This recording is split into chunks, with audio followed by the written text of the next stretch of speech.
As I said, Dad was the first licensed helicopter pilot in Montana. They bought two of them in 1948 at Bell 40. They're called the 47D. In 47th year it was first made. This helicopter doesn't have the typical mindset when you're watching MASH that has the boom that goes out the back. That's just the tubes and air through it and a one-piece bubble. This thing actually they had two of these, and they were among the very first commercial helicopters that were ever produced just for commercial purposes as opposed to military. This has a windshield, so you're out in the open with this thing. I mean, there's no point in having doors or whatever, because if you take a bubble and then just cut everything off over your head, that's what it is a kind of a curved windshield. That's what they hauled them out with. But they had tried for 2 years to get the Forest Service to put the helicopters on contract, figuring the Forest Service could use them. The Forest Service really didn't know how to use them. So they were kind of a ugly duckling sitting there looking for something to happen with them. And it was a very big expense for Johnson's. They bought two of those helicopters. At that time, they were $50,000 apiece. And that was a big, big number. It's actually the same price that a brand new Ford Trimotor was back in the 30s, was $50,000.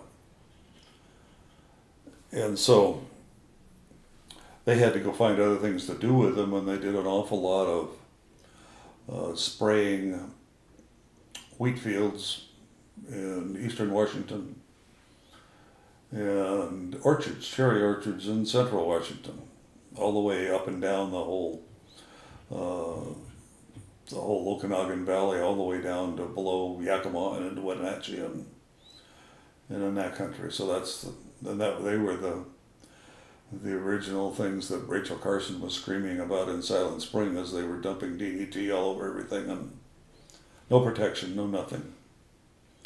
And they would be spraying the wheat fields with 2,4,5-D, better known as Agent Orange. So nobody knew what they were doing back then. I mean, it was just, they were supposed to be the miracle things and better living through chemistry instead of better killing through chemistry.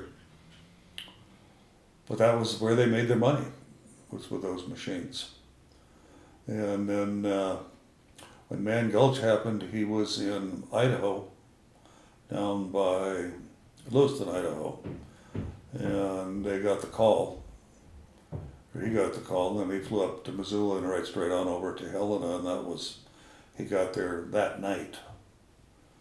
And the next morning they were took all the bodies out, flying there virtually all day long with all the investigators that came in, and he was there for 6 days.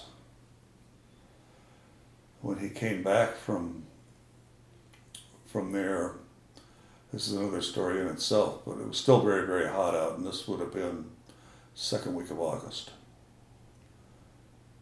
And as I said, we lived right over by the airport. And Dad had an old pickup that he dearly loved. It was like a 1938 or 39 black. I've still got it in my mind, but it looks like something out of the Beverly Hillbillies. But it was his pride and joy, and that's all he ever did was drive back and forth to the airport. Well, it was later in the afternoon. My mother used to sit in the sun in her lawn chair on West Central, where we lived. I remember this thing, the truck pulling up, and Dad got out, and I didn't know who it was. I'm 6 years old. No, I'm not quite. I'm still a week or two away. And Dad was very short. He was only 5'4". So that all fit, but he was black from head to toe, virtually, just face and the hands. He didn't stop to say anything. I didn't know anything was going on like this. We didn't know any of that stuff. At 6 years old, what would you know? He walked into the steps of the house, and there was 3 steps up to the front door, and walked straight into the house. And I just remember being quite alarmed as to was that really him? Looked like him, but it's his truck. It didn't look like him. And I walked into the house, and that's probably my first memory, real strong memory. He had turned right, gone into the bathroom, hadn't shut the door. He was on his knees on the floor with his head in the toilet, and he was barfing for a long time. I mean, because those people work so close together. The Ready Shack for the jump base, where they'd keep at least a DC-3 load at that time was 16, is right next to the cafe that Grandma and her sister ran, and all the pilots hung out, and they'd be off for a beer after work across the street, and it was very close operation. But so that was his probably first exposure to fire as well. But as he grew up being Dick Johnson's son, and then he worked his way in to become chief pilot there and head of operations there. Bob still ran the place, and he was in charge, but Dad ran the place, and continued to do that for years to come until Evergreen actually bought him out. And then he lost his medical because they were trying to do an angioplasty very early on, right over here across the street. And he had a heart attack on the table. They thought he had a blockage. He'd gone in for a physical, and they checked it out, so they wanted to do this angioplasty thing, but they actually caused the heart attack there when it happened. So once he'd had that, then your license is gone. And back then, very rare to ever get your license back. So that was mentally, that was really a bad thing. He never got it back. He got a lot of other people's backs by what he went through. But then Evergreen came and bought Johnson Flying Service about the time, this would have been 71, I would say, 71. Johnson's had always had the right to the contract for Region 1 for supplying airplanes and jump planes and pilots and that stuff. And they put it out for bid.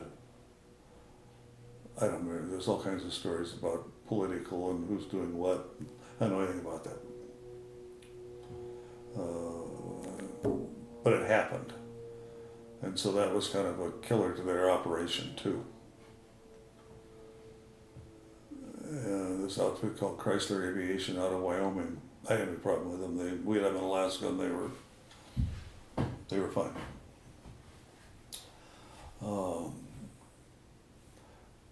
They sent Dad to Marana, and he took over